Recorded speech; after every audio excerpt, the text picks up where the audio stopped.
this is Leech 83, how are we doing? Welcome to another Best Possible Squad Builder, and now we are at the Portuguese League, the Liga Jonas. Now we've got 4 squad builders to do for this league.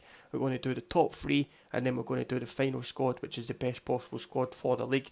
So we're starting off with the third place team as it stands just now, which is Benfica.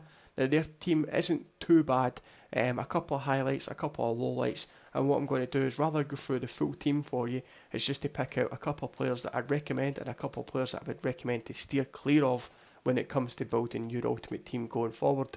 We'll start off with one of the kind of highlights of the team, and that is the centre back Yardell.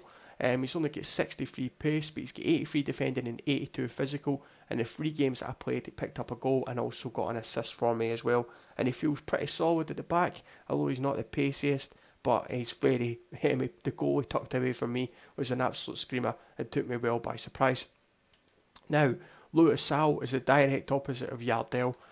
He's just not got enough pace to contend with anybody and gets caught out far too easily. Although he has got 85 defending, I've set this team as full at all to stay back when attacking, and it still feels like he get caught out far too easily. Now, that leads me to the centre mid, who again I would set as stay back while attacking, and that is Andreas Samarias. He is 80 rated, but he's got 78 defending and 82 physical, again quite low in the pace wise, but in the 3 games again he picked up a goal and an assist for me, which wasn't too bad from him. But he is, as I say, pretty decent at covering back, but just doesn't make up for the overall failings of the defence as a whole.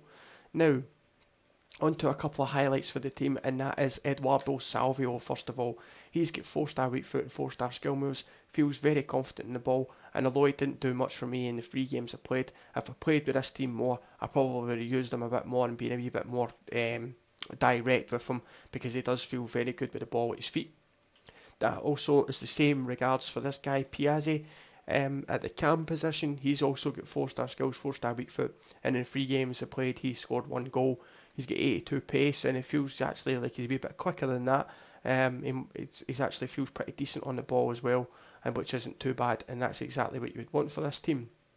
Another highlight is Nicholas Gaitan, inform card, 84 rated, he's got 84 pace, 80 shooting, 85 passing with 87 dribbling, he's got 2-star weak foot and 4-star skill moves, and again he feels pretty decent, and if I'd played more with him, I'd probably be able to score more goals and actually create more goals with him, but just the way that the games were played, it just wasn't able to happen to be able to get the highlights for the team.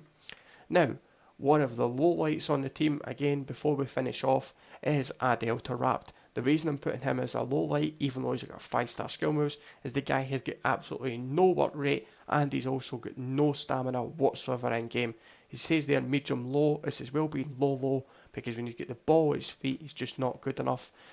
Just feels tired, feels lackluster, easily pushed off the ball.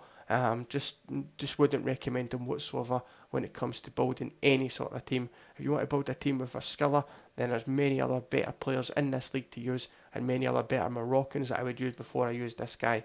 As I say, he just feels terrible. I never feel like Harry Redknapp slating the guy to fuck, but that's just the way that it goes. Then finishing off the team, and definitely one of the biggest highlights, and that is second in form Jonas.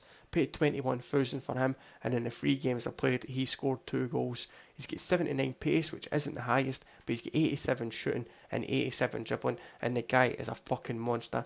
If you've not checked it out before, then check out a player review done by my main Dango 1867. Dango, sorry for fucking up your name there. His player review of it showed Jonas to his prime and showed exactly what you can do with this guy. Very, very capable when it comes to the balls in the box, and if he doesn't finish first time, he's the type of poacher that's there to be able to pick up any rebounds. Very alert and very, very good attacking position when it comes to those type of situations where he's getting a second crack at the ball, as you'll see in one of the highlights on this as well. So this is the Benfica team. We've got the Porto team and the Sporting Lisbon team still to come for this league, and then as I say, we'll put the best all of them together in the best possible team for the league. But I hope you've enjoyed this anyway. Or as I say, I'll leave the highlights on the end for you. Any comments, suggestions, anything like that, then put it in the comment section down below. Any likes and subscriptions are always appreciated. Helps me grow the channel and push going forward. And that's it. I'll catch you in the next one. Take it easy.